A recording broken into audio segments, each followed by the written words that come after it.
Who owns the internet and who has the right to impose laws on the users of the internet? This is you. Or this, or this, or this. You get the idea. And this lovely thing is the internet. You guys have a good relationship. Just like other relationships, you have your ups and downs. You share all your thoughts, even when you probably shouldn't.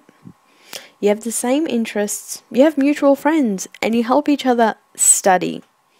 You can go to the internet to let off some steam, and you find the same things funny. But what if one day someone told you that you and the internet couldn't do all the fun things you do together anymore? What if someone told you that you and the internet had to abide by particular laws to stay together? What if they even said they own the internet? You wouldn't be too happy. Neither would the internet.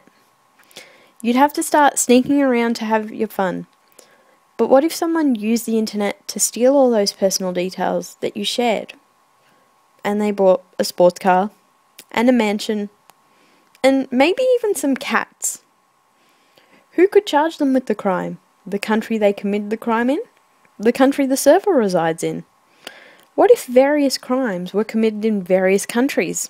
Will we send them all over the world to be prosecuted? Best holiday I've ever heard of.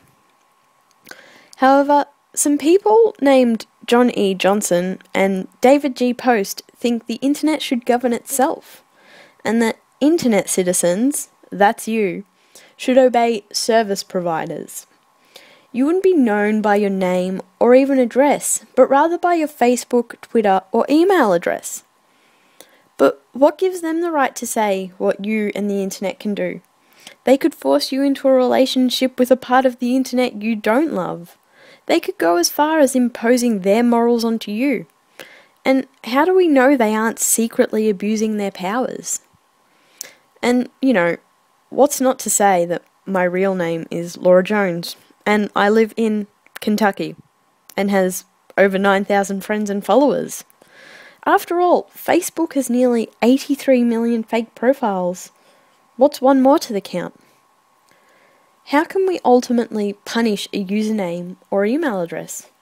In this day and age, websites like 4chan thrive on people remaining anonymous, and by doing so, they escape prejudice and ultimately conviction.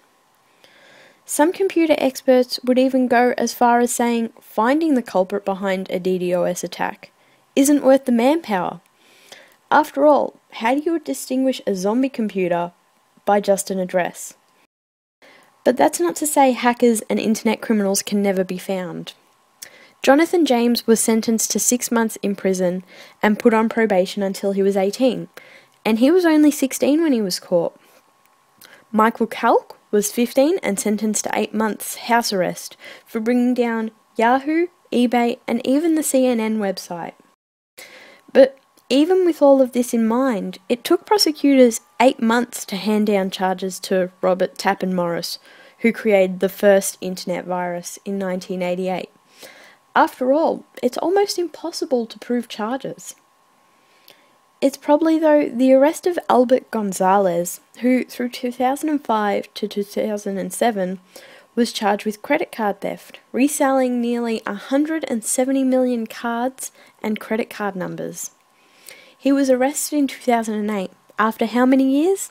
Oh yeah, 2. He's currently serving 20 years in prison. But that took nearly a whole nation's intelligence unit to bring down a multi-million-dollar scam.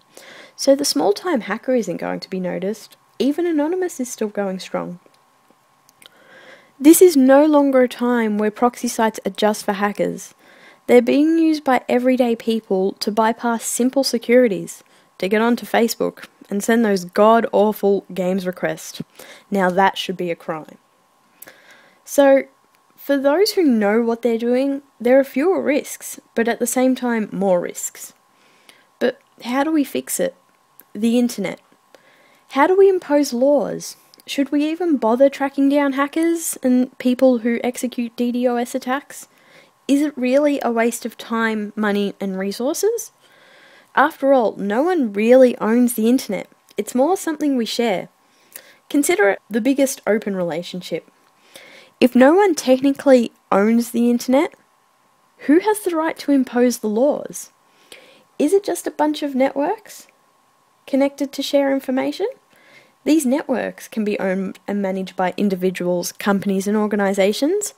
Is it the rise of the domain name, the idea that particular countries have ownership of domains such as .com, .net, and .org that makes imposing laws become based on country? So, what do? We could just always, put it out of its misery, because, explosions are pretty cool. But we could set up a governing body to, do stuff like the UN. It could be made up of, businessmen, lawyers, computers, scientists, doctors, and they would work together to fill the gaps the paradigm shift has caused.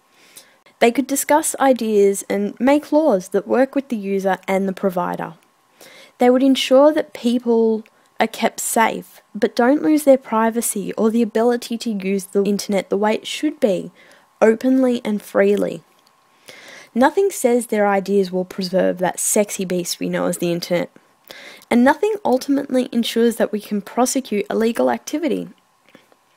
Nothing says the internet will be better off with this solution. But it means that we have a body that can advise and come up with a standard ruling in an industry where the lines are already blurry. It would mean judges and politicians with no knowledge of technology can rule impartially on cases. It would ensure that there's a standard in ruling and that the tubes don't get filled. That way, people like Jonathan James don't kill themselves out of fear of prosecution. That way, the 19-year-old caught hacking into a blog isn't sentenced to 20 years in jail. That way, criminals like Albert Gonzalez get caught and are charged for the crimes they committed.